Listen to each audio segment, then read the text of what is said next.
বিস্ময়করভাবে আমার মতামতের কোনো তোয়াক্কা না করেই আমার বিয়ে ঠিক করলো সীমান্তর সাথে। আম্মু আর আন্টির মধ্যে এতটাই গভীর বন্ধুত্ব হলো যে তারা চান তাদের এই বন্ধুত্ব যেন চিরকাল থাকে। তাই তারা হুট করেই বিয়ের আয়োজন করলেন। আমি তো রেগে আগুন। আমি কিছুতেই বিয়ে করব না, কিন্তু বাড়িতে সবাই এমনভাবে চলাফেরা শুরু করলো যেন আমি একটা আত্মা। আমাকে কেউ না দেখতে পাচ্ছে, না আমার কথা শুনতে পাচ্ছে। বাড়ি মাত করি আর বাড়ির সবাই স্বাভাবিকভাবে চলাফেরা করে যেন তারা কিছুই শুনতে পাচ্ছে না, দেখতেও পাচ্ছে না। এমনকি জুথিও আমার সাথে একই রকম আচরণ করছে।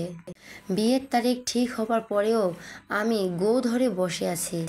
ওরা যা ইচ্ছে করুক, আমি কবুল শব্দটা উচ্চারণ করবই না, কিছুতেই না, মরে গেলেও না। ধীরে বাবু, বুড়ো বাবু, খোকা বাবু, যুবক বাবু, কোনো বাবুকেই আমি বিয়ে করতে চাই না। সন্ধ্যায় আমি বই পড়ছিলাম, হঠাৎ দরজায় নক। দরজা খোলাই ছিল। দেখলাম আন্টি মনমরা হয়ে দাঁড়িয়ে আছেন। মুখ দেখে বোঝাই যাচ্ছে যে তার ভয়ানক মন খারাপ। আমি স্মাইল হেসে বললাম, দাঁড়িয়ে কেন আন্টি, ভেতরে আসেন। আন্টি ভেতরে এসে আমার পাশে বসতে বসতে বললেন, আজকাল তো তোর মুখটা দেখাই যেন অমাবস্যার চাঁদ দেখার মতো। তুই যে আমাদের বাসায় যাওয়া ছেড়েই দিয়েছিস। জানি না আমরা কি এমন অপরাধ করেছি। আন্টি গভীর অভিমানের সান্ত্বনার ভাষা খুঁজে পেলাম না আমি। কেন যাই না সে কথা তো আর বলার অবকাশ নেই, সবাই সেটা জানে। তারপরও মুখের সামনে এসব বলা সম্ভব নয়, তাই বানিয়ে বানিয়ে বলাটাই বেটার। বললাম, এমনভাবে কেন বলছেন? আসলে আমার তো সামনে পরীক্ষা, তাই পড়ার চাপে রুম থেকে বের হতে পারছি না।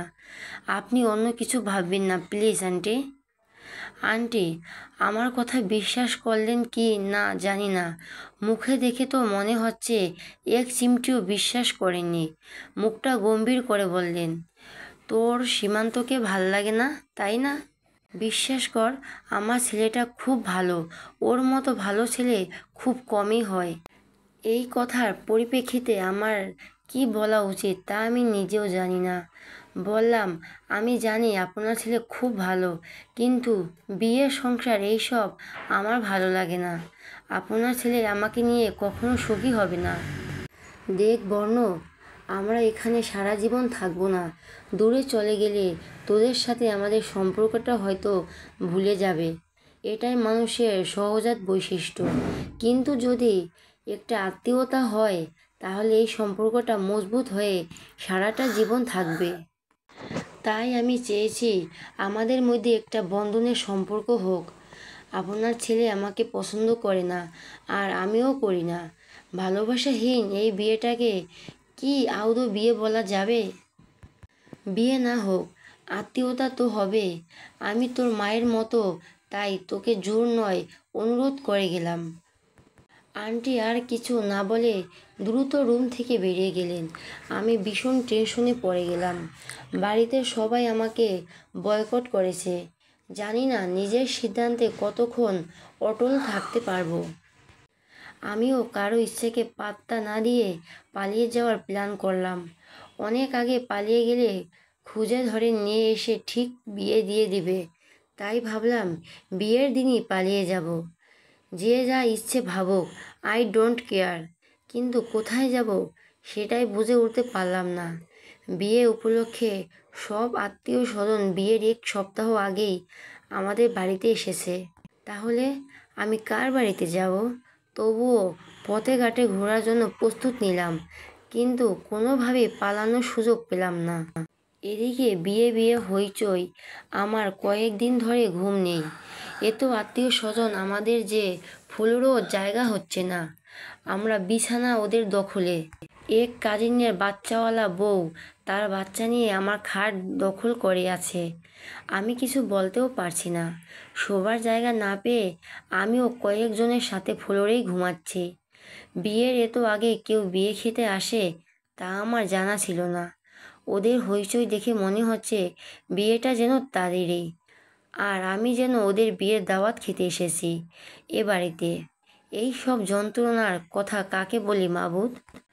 আমার ফুফাতো বোন রেখা আমার সমবয়সী। 1 বছর আগে তার বিয়ে হয়েছে। তার পাশে রাতে শুয়েছি, শুয়ে শুয়ে পালিয়ে যাওয়ার প্ল্যান করছি। সে আমাকে ঠেলা দিয়ে বলল, কী রে বর্ণ, বরের কথা কি ভাবছিস? আমাকে বল, আমি কাউকে বলবো না। শুনলাম তোর বর নাকি সেই রকম হ্যান্ডসাম। আমার দুঃখে আমি মরি, আর এই পাজি বদমেয়ের আমোদ লেগেছে। রাগ চেপে রেখে বললাম, হ্যাঁ, তার হ্যান্ডসামের ঠেলায় আমার চোখে ঘুম নাই। কি করি বলতো? সব মেয়েরই এমনই হয় বুঝলি। সব মেয়েরই এমন হয় মানে? কেমন হয়? সে লাজুক মুখ করে বলল, আমার বিয়ের তারিখ ঠিক হবার পর থেকেই আমারও চোখের ঘুম উড়ে গেছিল তোর মতো।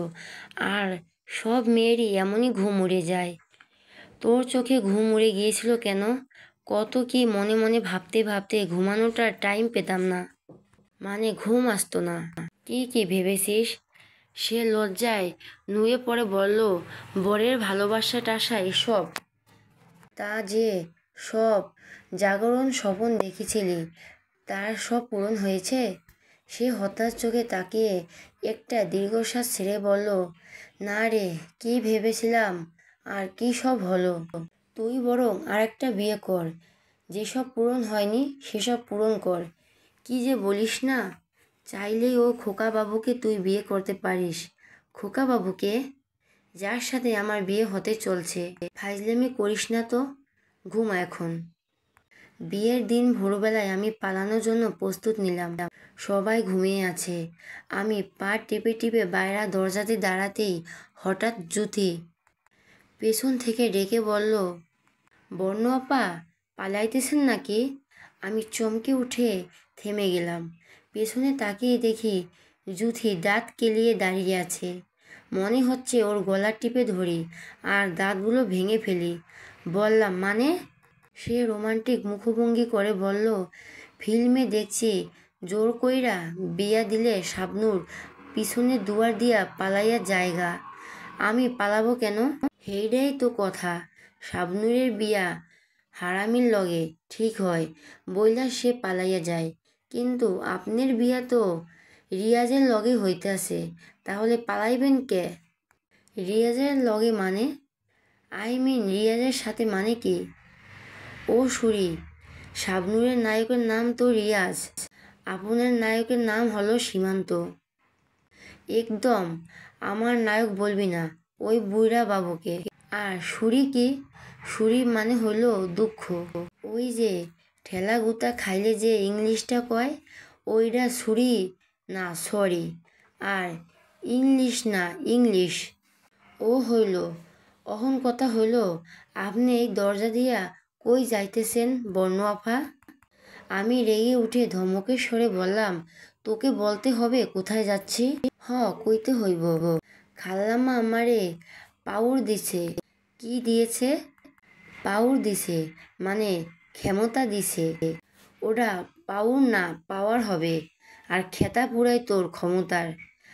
আজ তোকে খুন করে জেলে যাবো, থাম। আমি কথা শেষ না করতেই হঠাৎ যদি চিৎকার করতে শুরু করলো, কে কই আছেন, জলদি আসেন, দেখেন বর্ণ আপা পাগল হয়ে গেছে। আমি জুথির কীর্তি দেখে হতভম্ব হয়ে দাঁড়িয়ে রইলাম আর অবাক হইলাম আম্মুর ট্রেনিং দেখে। কি কি দিয়া যে জুথিকে সে পাঠিয়েছে তা আল্লাহই জানে। এমন ট্রেনিং দিয়েছে যে আমাকে পাগলি প্রমাণ করে তারা তাদের কাজ হাসিল করছে।